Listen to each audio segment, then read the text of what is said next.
Istikfaarta waa nolosha qalbiga. Markastoo aad badiso istikfaarta akhrinteeda, farxadaada iyo sacaadadaada nolosha aad ayay u sii siyaadaysaa. Danaha iyo ujeedooyinka aad nolosha ka leedahayna way kuu fududaanayaan. Assalaamu calaykum waraxmatullaahi wabarakaatuh. Walaalaha qaaliga ee ku xiran channelka iyo walaalaha cusub ee nagu soo biiri doono, waxaan idin leeyahay soo dhawaada gacmo furan iyo qalbi saafi ah. Allah idinka jasiisiyo waqtiga aad soo geliseen iyo booqashada aad soo booqateen channelkaba. Sidee tihiin xaaladiina ma wacan tihiin? Dhammaan waxaan rajeynayaa inaad ii fiican tihiin walaalaha qaaliga ah. Inta xanuunsan Allah caafiyo, inta laga xanuunsan yahay Allah caafiyo. Kurba kasto adduunyada oo ku haysatan Allah ka dulqaado. Inta xabsiyada ku jirta Allah ka soo deeyo, inta deemaysan Allah ka gudo deemaha, inta shaqo la'aan shaqo khayr qabta Allah siiyo. Inta guur la'aan Ilaahay waxaan ugu baryaynaa guur xalaal inuu siiyo oo nagi ah. iyo reer ay ku barakoobaan awlaad baar ay ku kala helaan Allah siiyo.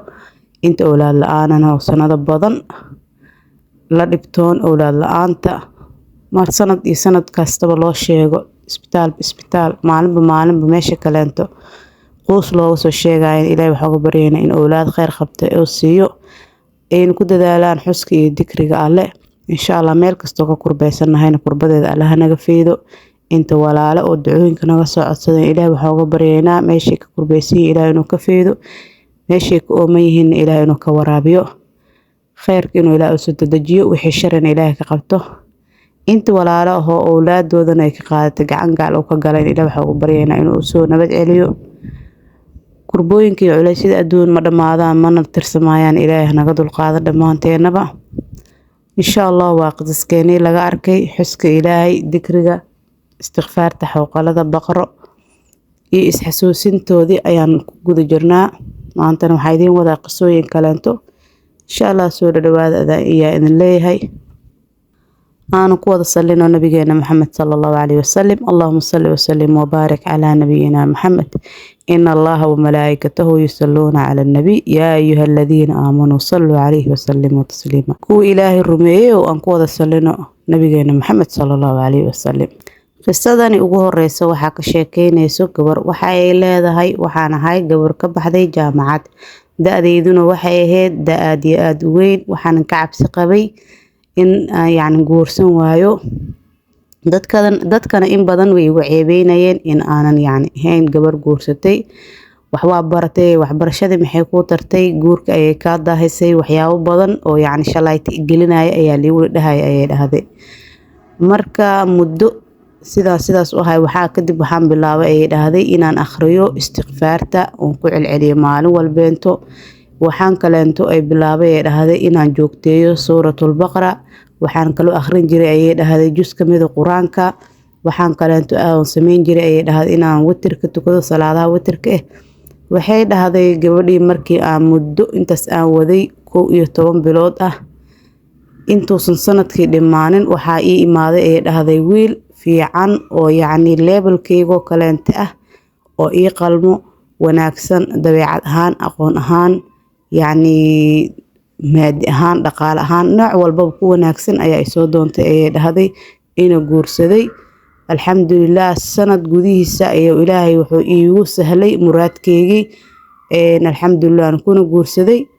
Ilaahay ayaa mahad iska leh. faa'iidooyinkaas oo dhan waxaan ku helay ayay dhahday xuska Ilaahay, akhrinta suuratul baqara, joogteynta istikfaarta, quraan akhrintii iyo salaada witirka oo aad u badan jiray ayay dhahday.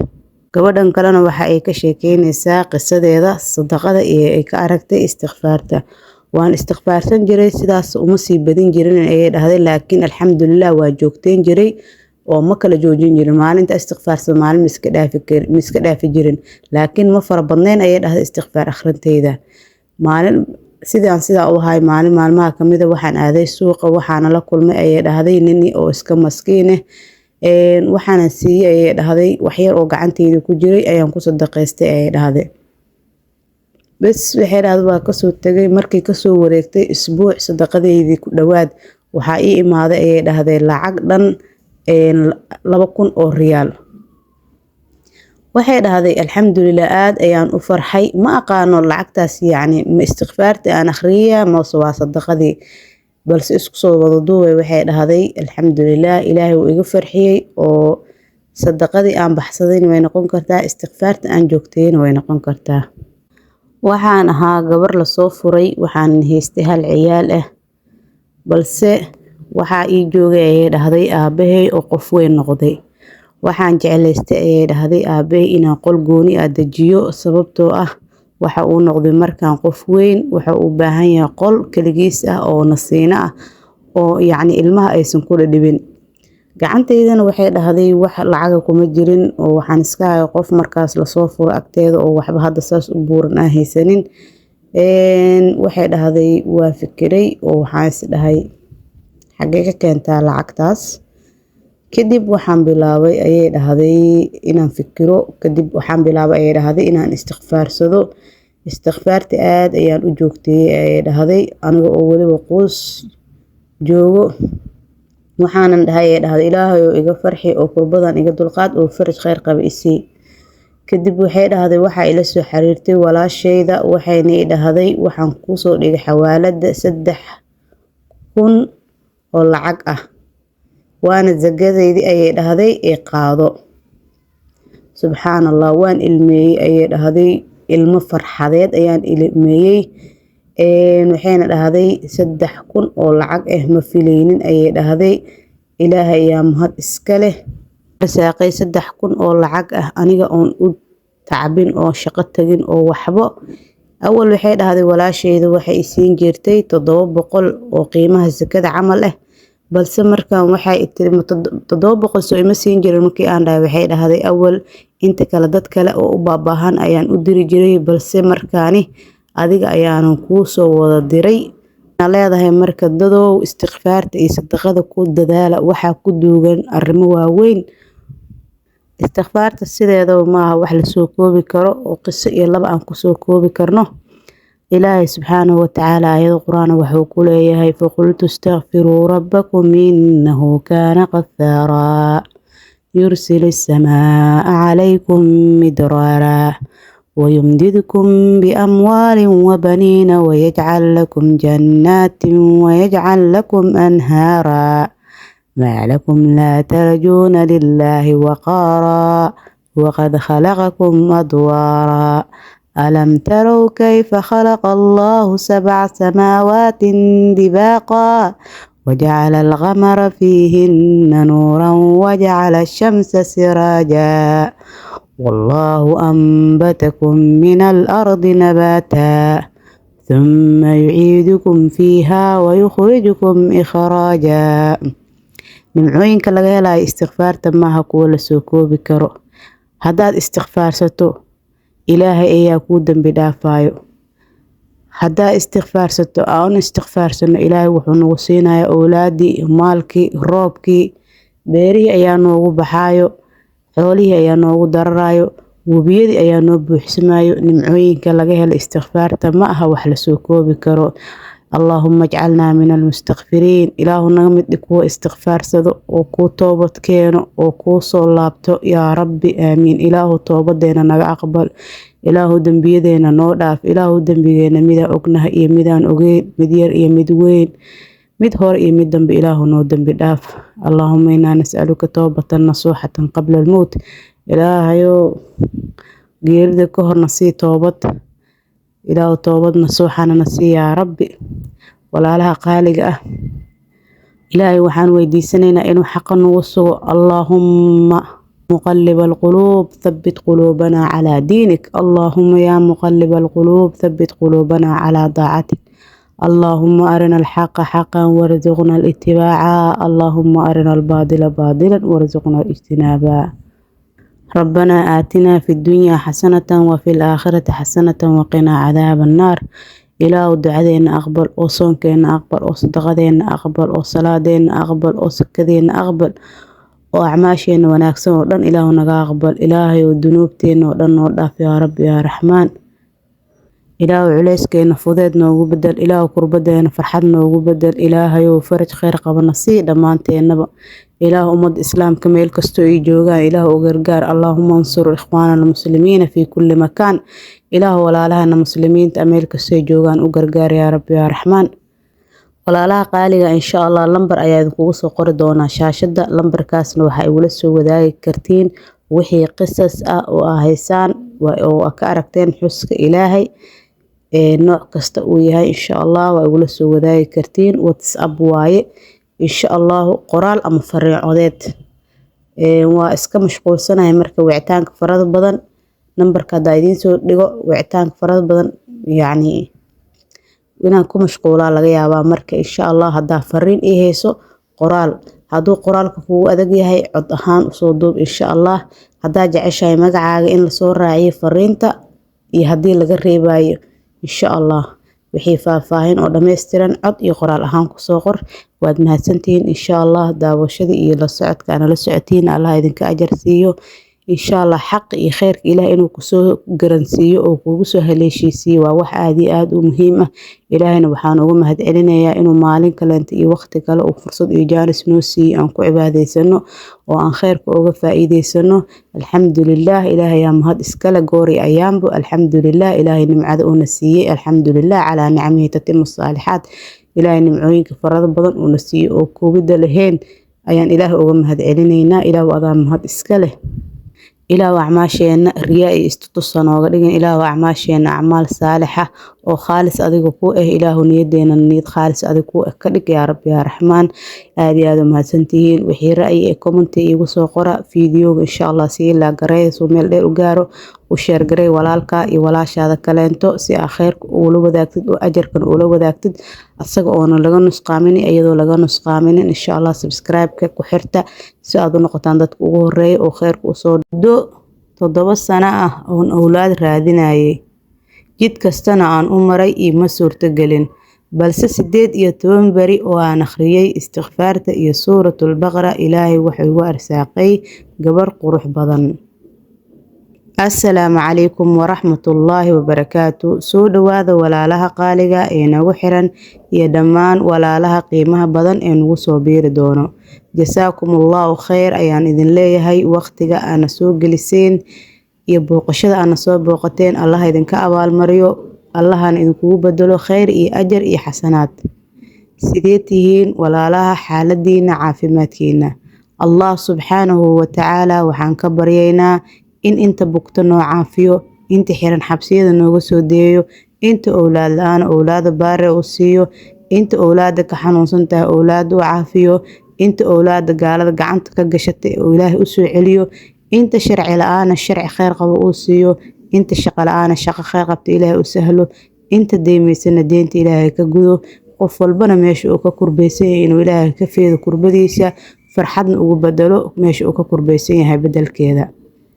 soo dhawaada walaalaha qaaliga insha Allah waa qisaskeeni laga arkay xuska Ilaahay ugu horeysay istighfaarta suuratul baqara salliga nabiga xooqalada aan isxasuusinayna maalin walbeento xuska mid xuska Ilaahay insha Allah waxaan rajaynayaa dhammaantiin inaad ka wada faa'iideysateen qisaskeeni insha Allah lambarka meesha ayaan kugu soo qori doonaa ama qaybta commentiga idin soo dhigi doonaa ama meesha koreento يعني فيديو نفتيجي ما نكون سو دحقور دونا هاد بس إذا أيوة صورة قشو إن شاء الله وحي عاقبتين يوصل ريب نمبر كاس عط أهان أم قرال أهان مرول بحالة يابا وعتانك إن إسهالي وين أم حل أم مشغول صنع يسوى بعضه لكن عطك مركا يسوى ريبته أنا حلي ووصل الرئيس أو مشغول كبح إن شاء الله ينكون سو جواب دونا لما أنت أنا خيرك على نوافجيه وقتدين iyo baahideen Ilaahay hadaboolo hadaba aan ugu galna qisaskeeni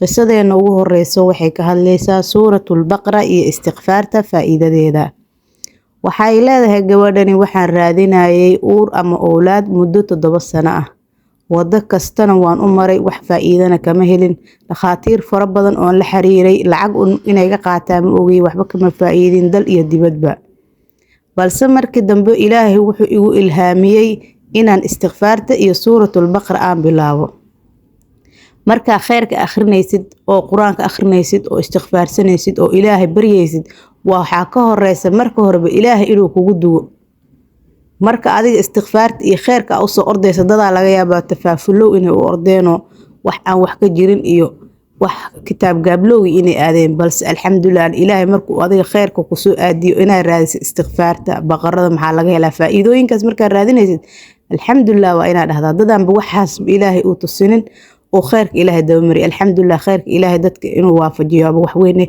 gabadhani marka ilaahay wuxuu waafajiyey inay akhrisato istighfaarta iyo suuratul baqara waxay tiri markii aan bilaabay suuratul baqara iyo istighfaarta oo aan waday muddo 8 maalin ah alxamdulilah ilaahay wuxuu igu arsaaqay uurkii iyo awlaadii aan raadinayay muddadii 7 sano ahayd alxamdulilah uurkii ilaahay wuu igu arsaaqay calooshaydu way weynaatay 9 bilood waan dhameystay ilaahayna wuxuu igu arsaaqay gabar qurux badan waxay leedahay iloobina istighfaarta iyo suuratul baqara ha iloobina marka faa'iidooyinka suuratul baqara laga helay iyo istighfaarta qisadaas ayaa ugu horeyso qisadani kale waxay leedahay waxay tiri waxaan ahay gabar waliba gabar weyn oo gurigooda ku daahday waan isku ogtihiin gabdhaha marka ay weynaadaan waliba da'da 20 xagga marka ay ka marto gabadha waxaa lagu bilaabaa ma guursatid waa weynaatay waqtiga kugu socdo kuwa kale oo dad kale waxay leeyihiin waa guumeys waa kan ma guursato we adigu warxumo ayaa lagu bilaabayaa gabdhaha way iska dulman yihiin sooma marka waxay tiri waxaan bilaabay inaan bilaabo istighfaarta markii aan waday istighfaarta muddo 3 bilood ahayd waxay dhahday waxa soo doontay rajul ama nin dhalinyaro ah waliba sifooyinkii aniga ay niyadeyda ku jirtay ayuu lahaa sifo kasto aan jeclaa inuu ninkayga yeesho ayuu lahaa ay dhahday haday tahay shaqo haday tahay sharaf haday tahay mansab haday tahay naxariis haday tahay qurux nooc walbo aniga aan jeclaay ayuu ku sifaysnaayay dhahday wiilkii ayaa soo doontay i guursaday alxamdulilah ilaahay yaa mahad iskala fadligaasna waxaan ku helay ayay leedahay istighfaarta qisadan kalena waxa ay ka hadlaysaa istighfaar waxaana ka sheekeynaya wiil waxa uu leeyahay waxaan la yaabay nolosheedii oo dhan ayaa hal mar duntay dhinac walba ayay ka soo duntay shaqadii noloshii oo dhan nooc walba ay noqoto aniga dhan waxaan noqday oo dhaa qof isku cakiran oo noloshii albaabadeeda iyo daaqadaheedii oo dhan ay ka xirmeen meel loo cararay ilaahay xaggiisa ayaa ugu fiican wuxuu dhahay markii aan sidaas ahay oo noloshii oo dhan iga xirxirmatay ayaan waxaan bilaabay oo dhahay inaan istighfaarsado waliba maalin walba iyo saacad walba iyo sakan walba intaan jiifay intaan cibaadeysanaa ma ogiyo iyo intaan wax cunaa maahane wuxuu dhahay afkayga waxaan ku celcelinaya astaghfirullah waxaan u niyeystay ayuu dhahay in ilaahay iga dulqaado culayska ay haysto ayaan u niyeysanaya ayuu dhahay aniga oo aaminsan waliba ilaahay oo yaqiin ay ii dheertay subxaanallah wuxuu dhahay markii aan muddo waday ayaa waxaa soo ifbaxday ayuu dhahay waxa ifadhiisiyey oo ciqaabay oo albaabada iga soo xiray inuu sixir tahay waliba sixirkaas uu ahay sixru tadmiir iyo qatli oo isugu keedaro dhahay in la burburiyo lana dilo ayaa la rabay bini aadanka qaar xaasidnimadiisa meel dheer ayay gaarsiisan tahay ninkaas waxaa la rabay in la dilo la burburiyo nolosha marka hore intii laga burburiyo kadib hadda nolosha laga burburiyo kadibna waxa loo qorsheynaa in la dilo wuxuu dhahay marka istighfaarta joogtay sixirkaas ayaa soo baxay oo dhahay kadib markuu sixirka iga soo banbax waxaan bilaabay oo dhahay inaan isdaaweeyo oon adkaarta iyo ducooyinka iyo quraankii loogu talagalay sixirka in la isaga daaweeyo aniga afkayga isaga daaweeyo oo dhahay oon isku tufay alxamdulilah wuxuu dhahay ilaahay wuxuu dhahay marmarka qaar dhibaatooyinka waxay kuugu dhacayaan in dhibka ku hoos duugan uu soo baxo maanta ninkaas haday noloshiisa ay burburi lahayn oo noloshiisa cariir uu dareemi lahayn istighfaar uma fadhiisan lahayn mana soo barbixi lahayn sixirkaas qofka u geystay waxa laga damacsanay ma uusan fahmi lahayn qorshaha noloshiisa laga leeyahay ilaahay wuxuu leeyahay waa raxmaan ilaahay waa naxariis badane ilaahay ayaa xumaan oo dhan ka nasahan ayuu leeyahay alxamdulilah marka wiilkaasi wuxuu uga caafimaaday sixir tadmiir iyo qatli waa sixirka ugu xun sixirada waa in la burburiyo oo noloshana la dhaafsiiyo xasidnimo waa meesha ugu dambeysay waa ilaahay ayaa khayrka yani xaq meesha ugu wanaagsaneed ilaahay ayaa haleeshiisiyey khayrka ilaahay ayuu cararay istighfaarta ayuu bilaabay kadibna wuu isquraamay oo wuu istaxsiiniyey oo sixirkina wuu ka burburay. Hadda alxamdulilah wuxuu dhahay waxaan ahay ninkaas idinla soo wadaagaya qisadeyda, waan caafimaad qabaa, nolosheydina dib ayay iigu soo bilaabatay. waxa uu leeyahay istikfaarta joogteeya oo ku dadaala. Istikfaarta waa furaha guusha iyo furaha nolosha farxadeeda. qisadan kalena waxay ka hadlaysaa suuratul baqara iyo istikfaarta, waxaana ka sheekeynaya wiil. waxa uu leeyahay nin ayuu ahay lacag badan oo tijaaradiisa ay weyn tahay oo haystay meel shirkad oo lacag lagu darsado. ninkii waxaan ku darsanay xoogow lacag ah ayaan ku darsaday. kadib markii la gaaray xilligii lacag bixinta ayuu noo diiday ayuu leeyahay ninkii. si walbeenta iyo meel walba oo aan la marnay wuu diiday lacagta inuu bixiyo oo wuu noo inkiray. kadib wuxuu dhahay sanad kadib ayaa waxaan arkay uu dhahay istikfaarta iyo suuratul baqara faa'iidooyinka ay leedahay. waan bilaabay ayuu dhahay istikfaarta iyo suuratul baqara ayaan bilaabay. kadib ninkii maxkamad ayaan la koray, lacagteydina ilaahay wuu iiga soo celiyay muddo bil ka hor ah. ilaahay ayaa mahad iskale, rabbi ayaa mahad iskale ayuu leeyahay. qisadan ayaan kusoo gabagabeyneynaa oo ka hadlayso salliga nabiga sallallahu calayhi wasallam waliba salaatul ibraahimiya. waxa ay leedahay gabadhani waxaan ahay qof cariiri iyo murugo iyo diiq dareemo markasteento aan iraahdo akhriso imtixaanada iyo casharada iyo danahaygaba. markii aan u kicmaago waxaan dareemayaa culays fara badan. markii waxaan dareemayaa ay dhahday shay inuu igu riixayo inaan waxaan iska deeyo. laakiin waxay dhahday markii dambeento waxaan la xiriiray sheekh, waxaanu ii sheegay inaan ducada badiyo, aana joogteeyo ku celcelinta salliga nabiga waliba siiqatu ibraahimiyada. marka waxaan bilaabay ayay dhahday sidii inaan maalin kasteento aan duceysto, kadibna aan ku celceliyo siiqada ibraahimiyada oo salaatu nabiga sallallahu calayhi wasallam. kadib waxay dhahday ilaahay wuxuu iga dulqaaday walwalkii, diiqadii, waswaaskii iyo in aan danahaygii iga reebi jiray ayaaba ii fududaaday ayay dhahday. maalintiina waxaan akhrin jiray ay dhahday salaatul ibraahimiya oo 1000 mar ah. intaas kama badin karin oo waxay dhahday 1000 mar bes ayaan akhrin jiray maalintii. haddana waxay dhahday imtixaanaadkayga iyo wixii dhan mumtaaz ayaan ahay, 100% ayaan ahay. alxamdulilah ilaahay wuu ii fududeeyay arrimahayga, waxaanu ku helay ayay dhahday salliga nabiga waliba siiqada ibraahimiyada. kana waxa uu ka sheekeynayaa qisaska uu ka arkay salliga nabiga waliba salaatul ibraahimiya. waxa uu leeyahay waxaan marayay mashkilado maaliyadeed oo qarash yaraan iyo jeb xumo ah. nafteydana aad ayay culays u dareemaysay. waxaan maqlay ayuu dhahay faa'iidada ay leedahay salliga nabiga waliba salaatul ibraahimiyada. waxaan bilaabay inaan ku celceliyo markasta oo culayskayga murugteyda zaa'idana waxaan badinayay ayuu dhahay akhrinta salliga nabiga waliba qaabka salaatul ibraahimiyada, aniga oo sii labalaabayo mashaakilkayga heerka uu gaarsiisan yahay waxaan isku dayi jiray ayuu dhahay inaan gaarsiiyo akhrinta salliga nabiga sallallahu calayhi wasallam waliba siiqada ibraahimiyada inuu akhrin jiray ayuu sheegay. wixii aan sidaa ahaa ku celceliyay wuxuu dhahay mashaakilkaygii wuxuu xalismay tartiib ah. kulli mashaakilkaygii oo dhan markii dambe wuu zuulay ayuu dhahay, murugtii oo dhan ayaa iga tagtay. marka wuxuu leeyahay waxaan go'aansaday in aan yoomi ka dhigto inaan akhristo salaatul ibraahimiyada aniga oonan maalin ka tagaynin. inta aan akhrinayo haba yaraatee waxaan go'aansaday ayuu dhahay inaanan hal maalin ka tagin, sababtoo ah faa'iidada aan ka helay ayaan ogahay ayuu dhahay. walaalaha qaaliga jasaakumullahu khayr ayaan idin leeyahay. qisaskeeni maanta intaas ayaan jeclaystay inaan kusoo gabagabeeyo. ilaahay gafkeena iyo geerideena ma kulmiyo, khaatimadeena khayr allah ka dhigo. toobatan nasuuxatan qabla almowt allahna siiyo. acmaash aan qabanayna riyaa iyo istutus ilaahay noogama dhigo. camalkeena camal khaalis allah ka dhigo.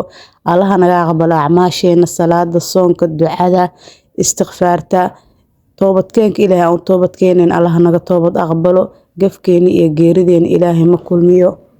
dambigeenna allah dhaafo, kii hore iyo kii dambe, mid yar iyo mid weyn, midaan ognahay midaan ogeynba allah noo dambi dhaafo yaa rabbi yaa raxmaan aamiin. ilaahay subxaanahu watacaala waxaan weydiisanaynaa inuu khayrka nagu sugo, asagaa quluubta gadgadiyo. qalbigeena ilaahay waxaan weydiisanaynaa inuu daacadiisa iyo khayrkiisa noogu sugo. allaahumma yaa muqalliba alquluub thabbit quluubanaa calaa diinik. allaahumma yaa muqalliba alquluub thabbit quluubanaa calaa daacatik. allaahumma arina alxaqa xaqan warzuqna alitibaaca اللهم أرنا الباطل باطلا وارزقنا الاجتناب ربنا آتنا في الدنيا حسنة وفي الآخرة حسنة وقنا عذاب النار اللهم إنا نسألك الجنة ونعوذ بك من النار اللهم قنا عذابك يوم تبعث عبادك إله والدكين ونحريس سيدي أنا ويريرنا ونحريستين وكال إله دنبي كي هور يكي دنب بوداف إله ونحريس والدكين انتي نور انتي دمتيب إله والدكين والدكود إله ونحريس إله أولاد باريال نوغرق إله أنت أولاد هيسنين أولاد باري والصالحين وعافيين لبت أصوصار يا رب يا رحمن عن قوة صلينا ولا لها قالقها ونبينا محمد صلى الله عليه وسلم اللهم صل وسلم وبارك على نبينا محمد دعوينك أن بتصنو إلهي سبحانه وتعالى وحولي أدعوني أستجيب لكم إبري وإذنك أجيبها يا دعاء ما إنا في صومالي يا في عربي وكل دوانتا يا في شينيسي يا في طلياني إلهي نوع كستو أو كبرد إلهي وكا أجيبها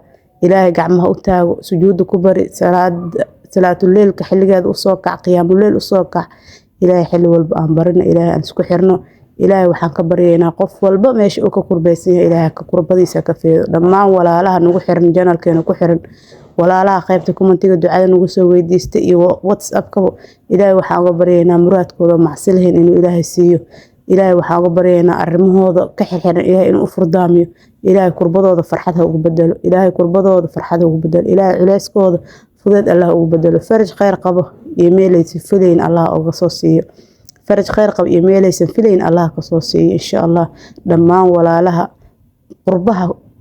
قربها كل بعتيسن إله وحن كبرينا أنت الشرع لا أنت الشرعي خير قب إنوسي أنت أولاد الود بتاعية أولاد إله الأقبض بهذه قالد أنت حبسيد كجرتن إنه حبسيد إله وكسودي يا رب يا رحمن وحن كبرينا إسلام كميل كستيجوان قوة شرف هيبة إنه إله يسي مسلمين دمانتود إله وحن ويديسننا خيرك إنه نوافجي من يريد الله خيرا يفقهه في الدين قفكو إله خير لدونا دين تفاسية إله دين تيسهن فانسي أو خيرك هنا لدونا أو خيرك هنا وافجي أذن الله إذن سي أذن كان أجر إي حسنات الله إذن كسي وقت آد كسو بحسين waxaan rajeynayaa insha Allah ina walaalaha kale oo khayrka jecel ah khayrka u sii sheer gareysaan khayrka walaalka marka u sii sheer gareysid ajarkiisa kala leedahay asagana laga nusqaaminayo like ta saara meel dheer iyo dad badan uu gaaro insha Allah subscribe kan ku xirta isaakumullahu khayran dhamaanteena ilaahay muraadkeena iyo muraadka muslimiinta baa sahalo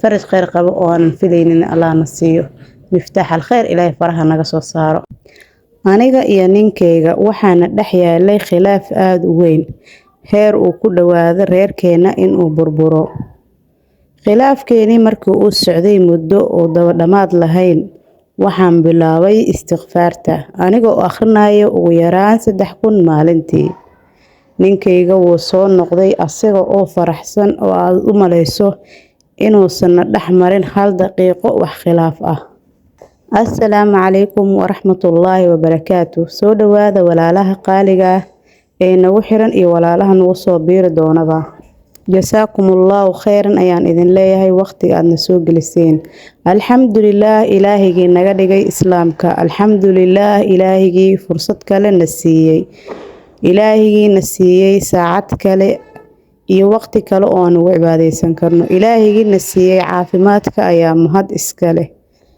الحمد لله دائما وأبدا دمان ولا لها عليسك وهست إلهي سبحانه وتعالى وحنو غبريا إن عليسك إلهي وكدو القاضو انت حنوسن الله نوعافيو انت حبسيدو كجرتو الله كسوديو انت أولاد لان أولاد باري الله سيو انت الشقدونك الشقي خير قبط الله سي انت الشرعية كحيرينهن شرعية الله أفضو ذي يقرمه هذا انت قور لآن نقور حلال الله سي بإذن الرحمن دعادين الله نغا أقبله فرج خير قبع الله نسي دمانتين قربادين فرحات الله نوغ بدلو عليسكين فضيت الله نوغ بدلو فرج خير قبع الله نسي بوقتدين يباهدين إلهي بن آدم كمتوسي عنتين إلهي وحان كبرينا إني نقطو مدي سريسو قوري أيامبا اللهم آمين aan ku wada salina walaalaha qaaliga ah oo nabigeena Muhammad sallallahu alayhi wasallam inna allaha wa malaa'ikatahu yusalluna 'ala an-nabi ya ayyuhalladhina amanu sallu 'alayhi wa sallimu taslima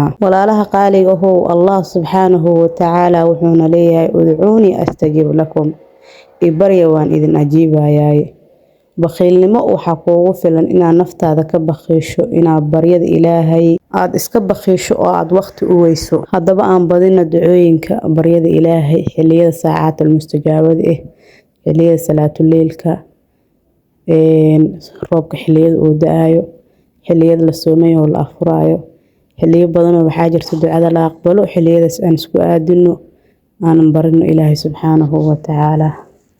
kaliya ma aha ilaahay inaad isku xirto marka aad dhibaataysan tahay oo dhib ku haysto oo culays ku haysto inaa ilaahay xaggiisa u soo cararta maaha. mar walba waxaa laga rabaa adoon ilaahay inaa ahaato. marka aad barwaaqaysan tahayna ilaahay aad xasuusato oo aad xusto, marka aad dhibaataysan tahayna aad ilaahay xusto. haddaba qisaska aan soo gelinayno waxay nagu dhiirigelinayaan ama nagu baraarujinayaan xuska ilaahay inaan u orodno, ilaahay xaggiisa aan u orodno oo ilaahay isku xirno ayay mar walba nagu baraarujinayaan. insha allahu cibro inay noo noqdaan oo ku cibro qaadano oo tusaale fiican oo hagaagsan ay noo noqdaan ayaan rajaynayaa walaalaha qaaliga ah. haddaba aan u gudagalna qisadeen ugu horeysa maanta maxay leedahay. qisadan ugu horeyso waxaa ka sheekeynaya wiil, waxa uu leeyahay maxaa waaye istighfaarta, maxaase ku ogeysiiyey ayuu dhahay istighfaarta iyo waxa ay tahay. waxa uu dhahay maalin maalmaha ka mid ah waxaa daciiftay ishaydii bidix markii ay daciiftayna tii midigna waxa ay ku sigatay ayadana inay daciifto oo saaxiibteed ama walaasheed ama ishi kaleento ay raacdo. dhakhtar ayaan aaday. dhakhtarkii waxa uu igu dhahay indhahaaga waa qaliin, waxa ayna ku kacaysaa indhahaaga qaliinkiisa lacag 30,000 ah. waxa uu dhahay xageen ka keenayaa 30,000, xagee ii taala 30,000. waa walwal iyo murug cusub ayaa ii bilaabatay ayuu dhahay. 30,000 oo lacagna ma heli karo, indhaheygii oo beelayana way ii muuqdaan ayuu dhahay haddaan qaliinkaas aanan gelin. awood uma lihi aan isku daaweeyo, indhaheyga damistoodana waan ka walwalaay oo way murug gelinaysa. markii arrinkayga meeshaas uu joogo waan aad u walwalay, ilaahay wuxuu igu ilhaamiyey inaan bilaabo istighfaarta. waan fadhiistay ayuu dhahay oo istighfaartii ayaan bilaabay. waxa aan istighfaarsaday ayuu dhahay maalinta khamiista, maalinta jimcada iyo maalinta sabtida. markii arrinkayga meeshaas ay maraysay waxaan aaday ayuu dhahay dhakhtarkii dowladda. isbitaalka dowladda ayaan aaday ayuu dhahay. markii aan aaday isbitaalka dowladda oo baaritaano iyo wax la igu sameeyey maalintii axad, waxaaba ballan la ii qabtay qaliin ayuu dhahay maalintii talaadada ama talaadada. camaliyadana waxay ahayd iyo qaliinka bilaash. alxamdulillaah ayuu leeyahay. arageygii uu ii soo noqday oo qaliinkii waa lagu sameeyey. fadligaas oo dhanna waxaan ka helay istighfaarta. ayuu leeyahay istighfaarta. aniga oo la ii dhahay 30,000 ayaa indhahaaga lagu qalayaa ayuu ilaahay wuxuu ii suurtageliyey inaan imaado isbitaalka dowladda, waliba si bilaasha laygu qalay. alxamdulillaah, ilaahay iyo mahad oo dhan u sugnaatay ayuu leeyahay. qisadan kalena oo istighfaarta waxaa ka sheekeynayso gabar walaal ah. waxay leedahay reerkayga wuxuu ku sugnaay khilaaf aad iyo aad u weyn, heer uu ku sigtay inuu burburo. waxay tiri odagayga wuu iska xanaaqayay aniga oona waxba ka sameynin. waxa uu igu haystay iyo waxaan isku khilaafsanahayna ma ahayn wax aan fahmi karo. waxaan bilaabay ee dhahday inaan u fadhiisto istighfaarta, waxaan akhrinayay ugu yaraan 3,000 maalintii. alxamdulillaah, ilaahay ayaa mahad iskale. wuu ii soo noqday ninkaygii asaga oo nafsadiisa ay u degan tahay oo u maleysaba inaysan waxba dhib una dhex marin. alxamdulillaah, ilaahay ayaa mahad oo dhan iska leh. nimcadaasna waxay iigu sugnaatay ayay leedahay uu reerkayga dib ugu soo noqday oo ugu midoobay istighfaarta. qisadan kalena waxa uu leeyahay wiilkani istighfaarta iyo tasbiixda iyo xooqalada waa fadli aad iyo aad u weyn. waxa uu leeyahay waxaa dhintay aabahayga, waxaan shirkadii u shaqeynayay ka dalbay xaqii oo aabahay lahaa. kadib markasteento warqadaha way igu soo celinayeen oo waxay dhahayeen waxaasa kaa dhiman, intay ka dhimantahay warqadaadii. markii dambe wuxuu dhahay waxaan bilaabay inaan istighfaarsado. hooyadayna waa la hadlo waxaan dhahay iisoo istighfaarsada oo istighfaarta iisoo akhriya arrimaha inay iisoo fududaadaan. hooyo iyo dhammaan reerka waxaan ka codsaday inay istighfaarta soo akhriyaan ayagana si ilaahay xuquuqdeena nooga soo qaado. waxaa noogu soo dhacday ayuu dhahay akoonkeeni xaqa aabaheen oo dhan 29,000 oo lacag ah. alxamdulillaah, wuxuu dhahay ilaahay arinteena wuu noo hirgeliyey bifadli istighfaarta. alxamdulillaah, ilaahay aa mahad iskale ayuu leeyahay wiilka. qisadan kalena waxa ay ka hadlaysaa istighfaarta suuratul baqara qiyaamuleylka iyo ducooyinka dhammaan xuska ilaahay xowqalada. waxa ay leedahay gabadhani waxaan ahaa sanadkii ugu dambeeyay ee jaamacadeyda waxaan akhrinayay ee dhahday suuratul baqara habeenkii qiyaamuleyl ilaahayna waa baryayay qalbigayga oo dhan Allah ayaan ku xiray wax kasta oo nolosheedana waxay ii noqdeen ayay dhahday wax qurux badan.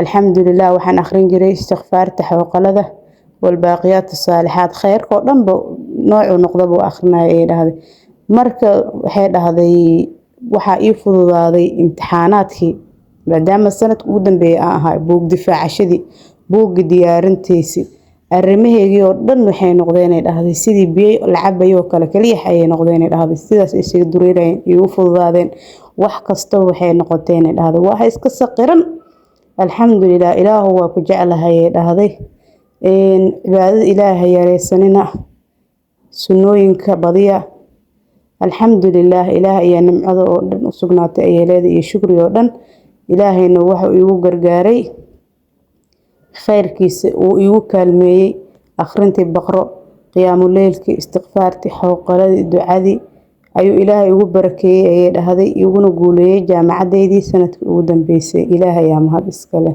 waxaa ka sheekeynayso gabar waxay leedahay ilaahay ayaa xumaan ka nasahan istighfaarta iyo adkaarta oo aan akhristay salliga nabiga suuratul baqara waxaan ku dareemay farxad aad iyo aad u weyn sacaado ayay nolosheeda heshay sabab la'aan ayaan arrimahayga oo dhan ay u furfurmayeen oo u fududaanayeen. waxay dhahday waxaan joogteeyay istighfaarta ilaahay waxa uu igu siiyay awlaad waxa uu igu siiyay shaqo waxa uu igu siiyay wax kasteento oo nolosheeda aan u baahnaa way ii xaqiiqoobeen ilaahayna waxaan ka baryayaa ay dhahday nolosheeda hadafyada kale oo ka leeyahay inuu ilaahay igu fududeeyo istighfaarta nimcadaas iyo barwaaqadaasna waxa aan ku gaaray ay dhahday istighfaarta walina ma aan joojinin oo waan joogteynayaa.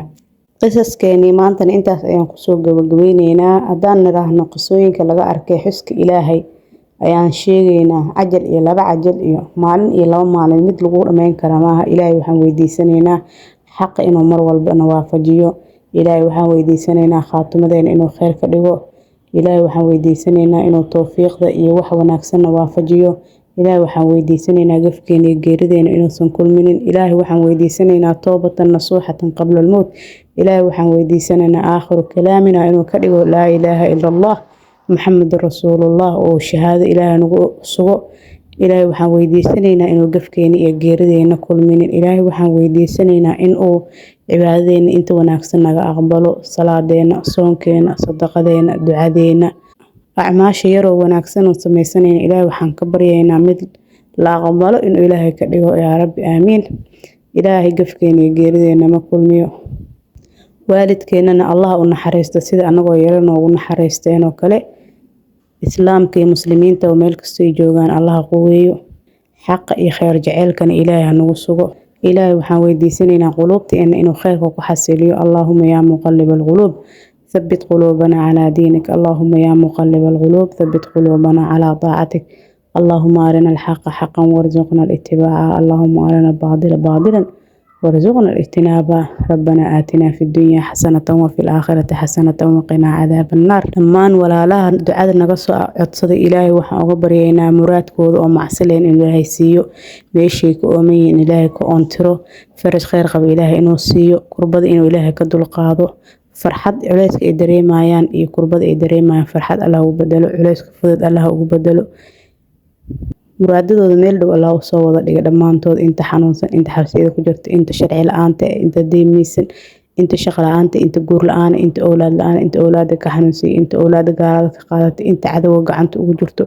dhammaan ilaahay waxaan uga baryayaa in arrimahooda ilaahay furdaamiyo oo ilaahay arrimahooda sahlo biidni raxmaan aamiinteeni aamiinta malaa'igta allaha kulmiyo arladan ka duceynay samada Allah ka aqbal adinkana aamiin u soo dhaha dhammaan walaalaha muraadka in ilaahay muraadkooda oo macsilheen uu siiyo dhammaan walaalo oo fara badan oo waxaa jiro culays uu haysto ama luuqa nagala soo xiriiriyo WhatsApp-ka ama kommentiyada noogu soo sheegto ilaahay waxaan u baryaynaa culayskaas ay xamili waayeen oo nala wadaageen in ilaahay ka dulqaado biidni raxmaan nafteydii naftiina waxaan kula dardaarmayaa taqwada alle alla ka cabsiga salaada, soonka, sadaqada, ducada, dikriga, tasbiixda, taxmiida, istikfaarta, xooqalada, quraan akhriska insha Allah inaan badino biidni raxmaan. guushu way dhowdahay, sabarka hala badiyo. qofka muslimka waxaa la rabaa khayr iyo shar wixii ilaahay u xukumay u qadaray inuu ku sabro. haddii ilaahay uu wanaag uu ku siiyana waxaa la rabaa in alxamdulillaah aad dhahdid. hadduu ilaahay ku imtixaanana aad sabartid, sabarkaadaasaa guul ku gaaraysaa. marka walaalaha sharafta leh insha Allah inta fiidiyoo kaleento oo kasii wanaagsan oo kasii khayr badan aan ku kulmayno waxaan idinkaga tagayaa fi amaanillaah. waxaan idin leeyahay istawdicukumullah alladii laa yudiicu wadaa'icuhu. waxaan idinkaga tagay Allah subxaanahu watacaala oo wax looga tago iyo qof lagu wadiiciyo aan dayacaynin ayaan idinkaga tagay dhammaantiina. waxa ay qabsaday arrin aad iyo aad u weyn, mana jirin qof aan ka filanayay inuu arrinkayga ila furdaamin karo, Allah ma ogiye. waxaan bilaabay inaan istikfaarsado xilliga saxarka ama xilliga suxuurta ku aadan oo waa bariga intaan la gaarin iyo salaada subax 1 saac ka hor ah. xilligaas ayaan waxaan isku dari jiray istikfaar iyo duco. alxamdulillaah heerkii aan rajaynaya arrintayda inay u xalsanto heer ka sareeyo ayuu ilaahay iigu xaliyay. assalaamu calaykum waraxmatullaahi wabarakaatu. soo dhawaada dhammaan walaalaha qaaliga ee nagu xiran iyo dhammaan walaalaha cusub ee nagu soo biiri doono. jasaakumullahu khayr ayaan idin leeyahay. waqtiga aadna geliseen Allah idinkaga abaalmariyo, khayr Allah idinkugu gudo. waa mahadsantihiin booqashadiina. dhammaan waxaan idiin rajaynayaa inaa caafimaad qabtaan. inta xanuunsan Allah noo caafiyo. dhammaan walaalaha ducada naga soo codsadana waxaan idinka rajaynayaa inaad usoo duceysaan in ilaahay muraadkooda oo macsan lahayn meel dhow usoo dhigo. inta culaysaysata culaysku ilaahay uu ka dulqaado. inta murugaysan farxad ilaahay ugu bedelo. inta awlaad aan haysanin awlaad baari Allah siiyo. inta xabsiyada ku jirta xabsiyada Allah ka soo deeyo. inta xanuunsan Allah caafiyo. inta laga xanuunsan yahay Allah u caafiyo. inta shaqo la'aan shaqo khayr qabta Allah siiyo. inta awlaad raadis awlaad baar Allah siiyo. inta guur la'aanna guur xalaal Allah siiyo. qof walba meel ayuu ka oomayaa maanta. waxaa waaye qof dhammaystiran ma jiro. qof walbeento meel unbuu ka tabanaya. ilaaha dhame ilaahay waxaan ka baryaynaa waxay naga dhimo inuu noo dhammaystiro. ilaahay inuu nakala dhantaalin oo nu dhammaystiro ayaa ilaahay ka codsanaynaa. yaa rabbi aamiin. aamiinteena iyo aamiinta malaa'igta Allah kulmiyo. dhulka ayaan ka duceynay, arlada ayaan ka duceynay, samadan Allah ka aqbalo ducadeena yaa rabbi yaa raxmaan aamiin. ilaahay soonka iyo salaada iyo sadaqada iyo acmaasha wanaagsan inteeda aan samaysanayna ilaaha naga aqbalo. wixii dembigeena ee Allah noo dhaafo, mid hore mid weyn mid yar mid ognahay mid ogeynba Allah noo dhaafo yaa rabbi yaa raxmaan aamiin. soo dhawaad walaalaha qaaliga. waa qisaskii laga arkay istikfaarta iyo dikriga ilaah oo dhanbo xuska alloo dhan faa'iidooyinkii laga helay iyo qisaska gaaban oo walaalo ay nala wadaageen oon soo aroorin ayaan insha Allah idinla wadaagi doonaa. qofkan ugu horeeya wuxuu leeyahay waxay asiibay arrin weyn oo murugo leh oo aan qof ila xalin kara uusan jirin aan aaminsanahay ee ugu dhacday. uu dhahay ilaahay waxaan bilaabay uu dhahay inaan u istikfaarsado xilligii suxuurta. xilliyada suxuurta ku aadan waa salaada subax 1 saac ka hor, waxaana xilliyada la aqbalo ducooyinka. waxaan bilaabay uu dhahay inaan istikfaarta badiyo oon duco ku daro maalmo yar gudahooda. alxamdulillaah intaan maleynaya in ka badan ilaahay arrintayda ii xaliyay ayuu leeyahay walaalkaasi. qisadan kalena waxay leedahay alxamdulillaah waxaan ka helay raaxo iyo istareex iyo deganaan irsaaqad. umuurta ilaahay ii fududeeyey. waqtigay ilaahay ii barakeeyey. deemo badan oo iska guday ayaan ku helay ayuu leeyahay istikfaarta qofkanini. wiilkan wuxuu leeyahay waxaan ahaa wiil horeer leh muddo sanad ilaahayna wax awlaad iguma arsaaqin. waxaan go'aansaday ayuu dhahay inaan dhakhtar aado. dhakhtarkii markaan aado wuxuu igu dhahay waxaa leedahay mushkilad oo xayawaan manawigaaga ama xayawaan manawigaaga Soomaali wixii lagu dhahaa ii gooye ayaa daciif uu dhahay. marka waxaad u baahan tahay uu dhahay in lagu daaweeyo. daawadaadana waa qaali oo bishii waxay ku kacaysaa ayuu dhahay 3,500 oo riyaal bil walbeento. waxaana laga yaabaa uu dhahay arrintaadii inay isku bedesho ama oo ugu dambeyn ay noqoto qalliin in lagu sameeyo. aad ayaan u murugooday ayuu dhahay waana niyad jabay. waxaana dad qaar kamid asxaabta kamid waxay igu waaniyeen inaan bilaabo oon joogteeyo istikfaarta iyo salaatuleylka. bas wuxuu dhahay waxaan bilaabay inaan istikfaarsado iyo salaatuleylka habeenka tukado. alxamdulillaah wuxuu dhahay muddo bil kadib waxaa ilaahay farxad ayuu isiiyey oo ah in xaajadeeda ama xaaskeygiba ay uur leedahay alxamdulilah anigoo yani cilaajkii iyo wixii marin istikfaarta markii aan laazimay wuxuu dhahay alxamdulilah waxaan ka walwalaayay uu dhahay bil walba inta markii 3500 aniga oo mushaarkeyga iska yar yahay meesha aan keenayo waliba cilaajka kuma filna hadana qalliin loo sii baahna aad ay walwalaayay uu dhahay laakiin midil bilooyinka farada badan arintii qaadan lahayd ilaahay wuxuu iigu soo koobay muddo bil ah anigoo wax qarash iga bixin ilaahay salaatu leyl ayaan u tukaday waana wuxuu dhahay waan istikfaarsaday alxamdulilah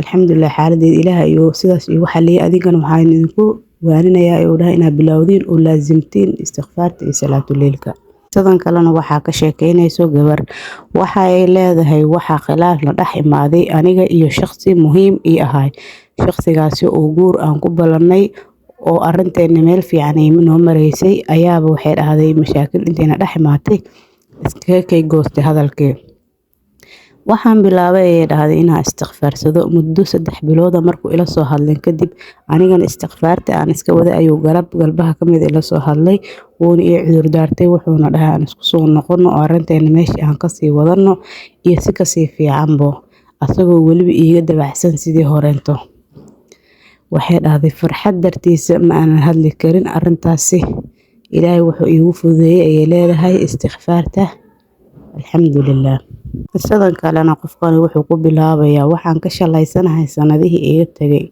oon bilaa istikfaarta ahay istikfaarta waa shay aad iyo aad cajiib u ah nolosheedu waxay ku soo baxday nolol degan oo mudmain ah ratiban ayada dhanba kala nadaamsan nadiif waxay dhahday shaqadii way ii fududaatay guriga shaqadiisa marka aan qabanayane ma ka dareemayo wax caajis iyo wax culays iyo wax walwal ah shay walbana wuu ii kala nadaamsan yahay awalna waxa uu ahaa guriga mid isku dhaxyaacsan si walba oo aan u hagaajiyo diiqad fara badan waan dareemayay iyo walwal iyo culays marka ay shaqada ii taalana waxaan isdhihi jiray ma qaban kartid balse hadda sida aan u bartay istikfaarta wax kasta waxay ii noqdeen easy shaqadii guriga oo ii kala toostay nidaam iyo nadaafad iyo raaxo nafsi ayaan helay ayuu dhahday gabadhaani waxay dhahday maalintii oo dhan waxaan ku jiray shaqo mana ii toosi jirin ayay dhahday shaqadeyda iyo nolosheyda maba nadiif iyo nidaam iyo muratab waqtigan cariir ayuu ugu ahaan jiray iyo fowdo gurigana meel walba waxay ahaan jirtay ayay dhahday mid aan nadaamsaneyn oo wasaq badan anigayna waan daali jiray alxamdulilah haddase wax kasta waxay ii noqdeen wax iskor saaran oo diyaarsan nimcadaas oo dhan waxaan ku helay ayay leedahay istikfaarta ilaahay subxaanahu wa tacaala ayaaba noo sheegay inay tahay istikfaarta nolol dhammaystiran الله سبحانه وتعالى قرآن كيسو وحاوكوليه فقلت استغفروا ربكم إنه كان غفارا يرسل السماء عليكم مدرارا ويمددكم بأموال وبنين ويجعل لكم جنات ويجعل لكم أنهارا ما لكم لا ترجون لله وقارا وقد خلقكم أطوارا ألم تروا كيف خلق الله 7 سماوات طباقا وجعل القمر نورا وجعل الشمس سراجا والله أنبتكم من الأرض نباتا ثم يعيدكم فيها ويخرجكم إخراجا aayadahaas oo dhan ilaahay wuxuu nooga sheekeynaa nimcooyinka barwaaqada fadliga iyo barakada laga helayo istikfaarta ilaahay waxaan weydiisanaynaa inuu naga mid dhigo minal mustaghfiriin kuwa loo dambi dhaafo oo ilaahay waxaan weydiisanaynaa kuwii u toobadkeena inaan noqono mar walba inta ilaahay inuu toobatan nasuuxatan qabla almowt ilaahay nagu arsaaq ayaa allah weydiisanaynaa in ilaahay khaatimada noo hagaajiyo ayaa weydiisanaynaa gafkeena iyo geerideena ilaahay ma kulmiyo ilaahay waxaan weydiisanaynaa inuuna siiyo naxariistiisa adduun iyo aakhiraba ilaahay cadaabta korkeena ka koriyo ilaahay cadaabta korkeena ka koriyo adduun iyo aakhiraba ilaahay cadaabna ma taabsiiyo اللهم يا رب آمين إلهي قلوبتنا ضاعة إي خيرك إي وناقها قصوه اللهم يا مقلب القلوب ثبت قلوبنا على دينك اللهم يا مقلب القلوب ثبت قلوبنا على طاعتك اللهم أرنا الحق حقا وارزقنا الاتباع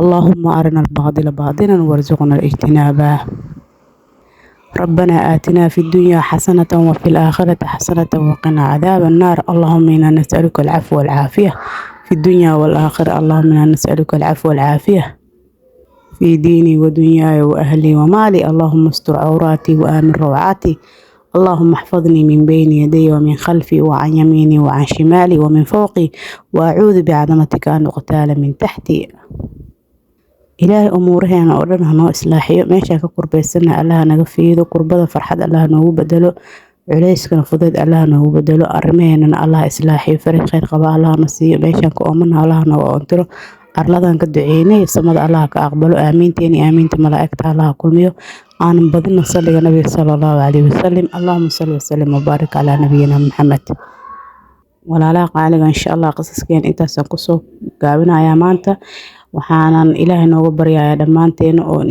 ilaahayaan idinkaga tegayaa astawdicukum allah alladii laa yudiicu wadaa'icu dhammaan walaalaha ducada soo codsadayna waxaan idinka codsanayaa ilaahay ayaa wax laga codsadaa ugu fiicane inaa usoo duceysaan walaalaha in ilaahay kurbada ka qaado meeshay ku ooman yihiin dhammaantood inuu ilaahay ka oontiro waxaan dareemayay walwal iyo murug aada u weyn maalintii oo dhan waxaan akhrinayay istikfaar ilaa habeenkii markii aan seexanayay waxaan waday istikfaarta waxaan ku seexday aniga oo akhrinaya istikfaarta markii ay hurdada ila tagtay anigoo akhrinaya istikfaarta waxaan ku riyooday anigoo weyse qaadanayo weliba ku weyse qaadanaya biyo qabow kuna celcelinayo istikfaartii waan soo booday indhaha soo kala qaaday waaba anigoo akhrinayo istikfaartii alxamdulillaah markii uu waagi baryay maalintii xigtay ilaahay faraj iyo wuxuu ii siiyey murugtii iyo culeyskii haysayna ilaahay wuu iga dulqaaday alxamdulillaah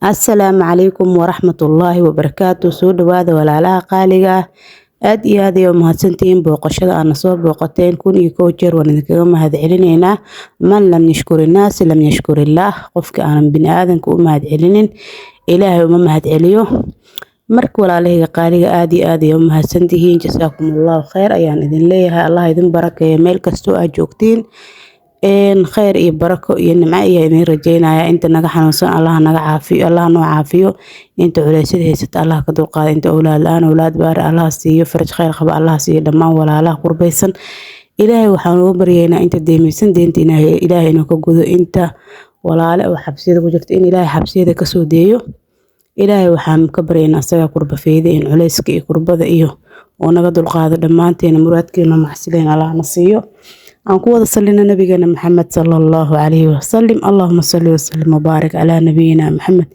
yaa ayuha alladina aamanuu salluu alayhi wa sallimu tasliima aan badina xuska iyo salliga nabiga sallallahu alayhi wasallam ajar fara badan ayaan ka helaynaa adduun iyo aakhirana waa ku liibaanaynaa biidni raxmaan soo dhawaada walaalaha qaaliga waa qisaskeeni laga arkay xuska alle haddii ahaan lahayd baqro istikfaarta xawqalada salliga nabiga taaju dikri laa ilaaha ila allah waxdahu laa shariika lah nooc walba ay ahaataba insha allahu khayrka inaan isku dhiirigelin ayaan rajeynaynaa man yurid allahu khayran yufaqihu fi diin qofka ilaah uu khayr la doonane diinta ayuu fahansiiyaa ilaahay fahanka diinta noo fududeey iyo ku dhaqankeeda insha allah ilaahay waxaan ka baryaynaa inta yaro yaqaaniin kuwii dadka walaalahooda u faa'iideeyay oo la wadaaga in ilaahay naga dhigo oo ilaahay ajarkeedana na siiyo oo ajarkeena uu naga habaabin oo acmaasheenan ilaahay waxaan ka baryaynaa inay riya iyo status aysan noqonin walaalaha qaaliga qisada ugu horeysa waxay ka hadlaysaa istikfaar walaalkani waxa uu sheegay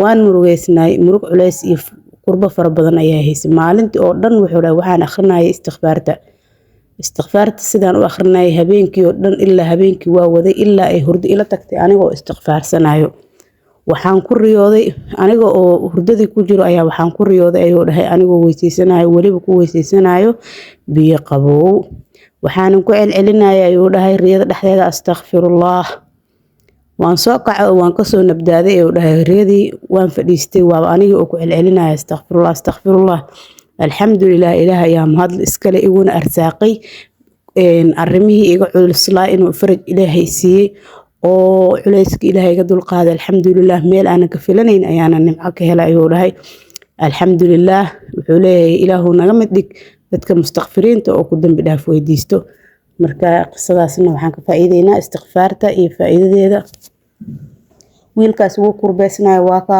asagoo istikfaarsanayo iska seexday riyo ayaa lagu tusay farajkiisa alxamdulilah ilaahayna wuu siiyey subaxdii faraj khayr qabo marka allah subxaanahu watacaala wuxuuna leeyahay qur-aankiisa wuxuuna u leeyahay faqultu istakfiruu rabbakum inahu kaana qafaara يرسل السماء عليكم مدرارا ويمددكم بأموال وبنين ويجعل لكم جنات ويجعل لكم أنهارا إلى آخر الآيات marka istighfaarta ma aha iyo fadligeeda wax la soo koobi karo.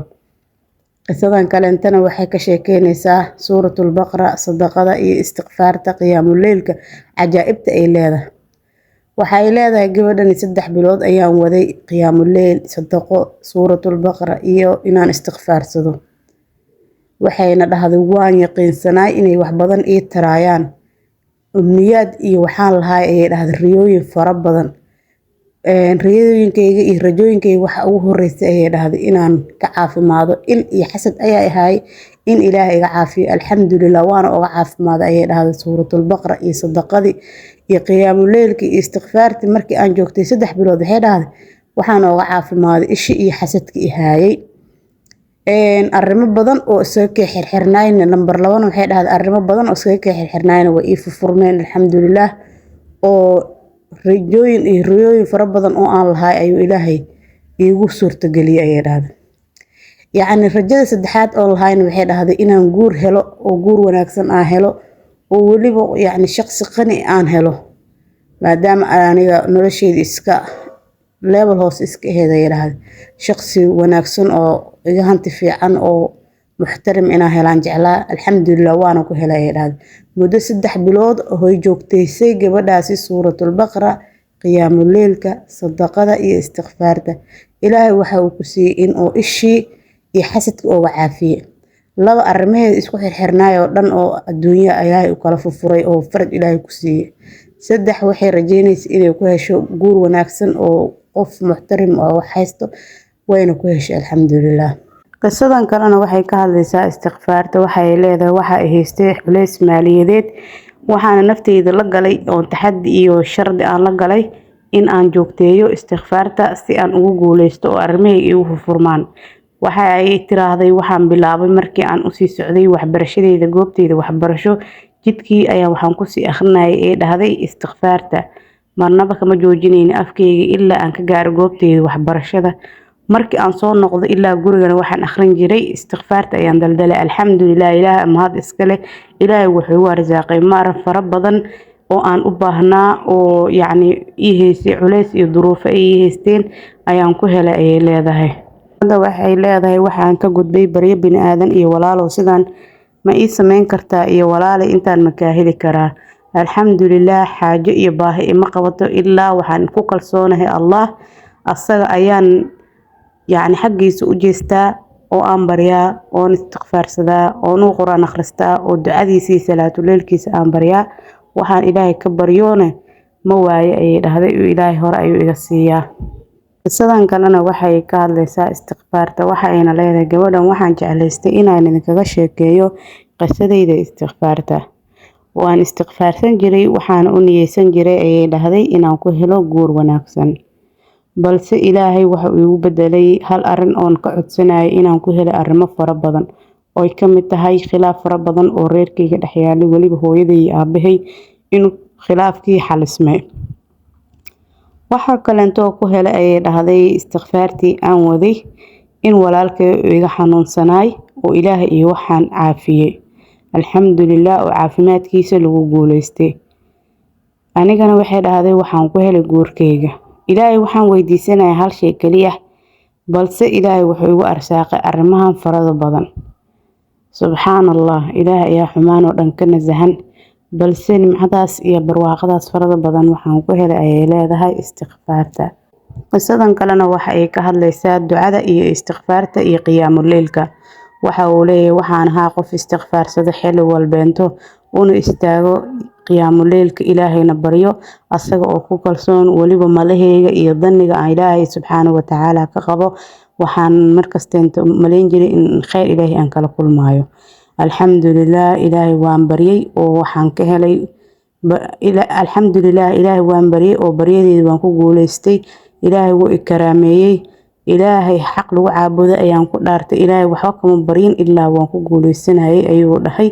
alxamdulilah waxaan badin jiray oo dhahay oo barakadaas ku gaaray iyo darajadaas in ilaahay wax kasto aan weydiisto aan ka helo inaan istighfaarsan jiray una kici jiray qiyaamul leylka. qisadan kalena waxaa ka sheekeynayso gabar waxa ayna leedahay waxaan la noolaay reerkayga waxay wala dhaqmi jireen si adag mana ii naxariisan jirin ayay dhahday. waxaan bilaabay in aan istighfaarsado aniga oo niyeysanayo in aan ku helo yacni guur wanaagsan oo aan reer aniga aan leeyahay aan helo. waxa ay leedahay waxaan waday muddo 3 bilood ah. waxaan akhrin jiray ugu yaraan 2000 ilaa 1000 ilaa 2000 ayaan akhrin jiray aniga oo niyeysanayo in la isoo doonto oo la guursado walibana ducada sujuud ayaan ku duceysan jiray ayay dhahday. alxamdulillaah markii aan waday 3 bilood waxa ii imaaday oo 3 bilood laga soo wareego waxa ii imaaday yacni dad rag doonanayo oo reerkayga soo doontay. alxamdulillaah ilaahay ayaa iskale fadli iyo karam iyo wanaag oo dhan Allah ayuu u sugnaaday. ilaahay ayaa mahad iskale waan guursaday. alxamdulillaah ciyaalna waan helay. alxamdulillaah ilaahay ayaa igu arsaaqay. ilaahayna waxaan ka baryayaa inuu ii hagaajiyo korintooda iyo tarbiyantooda. waxaan idinku nasteexaynayaa yeelada gabadhani inaad istighfaarta iyo ducada oo sujuuda lagu duceysto aad badisaan insha Allah. wax kasteento idin xaqiiqo waayaan wax oo mustaxiil oo aan suurtagelaynin ma jirto. ilaahay xaqiisa wax kasta suurtagal ayay ka yihiin. qisadkeeni maanta intaas ayaan ku soo gabagabeynaa walaalaha qaaliga waqtiga aadna geliseen oo nasiiseen waa ku mahadsantiin. jasaakumullahu khayr. video ina like noo saarteen rajeynaya insha Allah. subscribe kana sameysta oo gambaleelka ku xirta si aad u noqotaan dadka ugu horeeya ee khayrka dhageysta. si share gareey walaalaha kaleento si aad khayrka oo la wadaagto ajarkooda laga nusqaamin ayaad ajar adnagana ka helaysaa biidni raxmaan. ilaahay waxaan ka baryaynaa aaminteen iyo aaminta malaa'igtu inuu kulmiyo arladan ka duceynaynaa inuu ilaahay samada ka aqbalo biidni raxmaan. muraadkeena iyo muraadka muslimiinta uu sahlo. walaalaheen inta qurbeysan inta xanuunsan inta culays dareemayso qurbada culayska xanuunka ilaahay inuu ka dul qaado faraj khayr qabana uu siiyo. ilaahay waxaan ka baryaynaa xaq inuu nagu sugo. allahumma yaa muqallibal quluub ثبت قلوبنا على دينك. اللهم يا مقلب القلوب ثبت قلوبنا على طاعتك. اللهم أرنا الحق حقا وارزقنا الاتباع.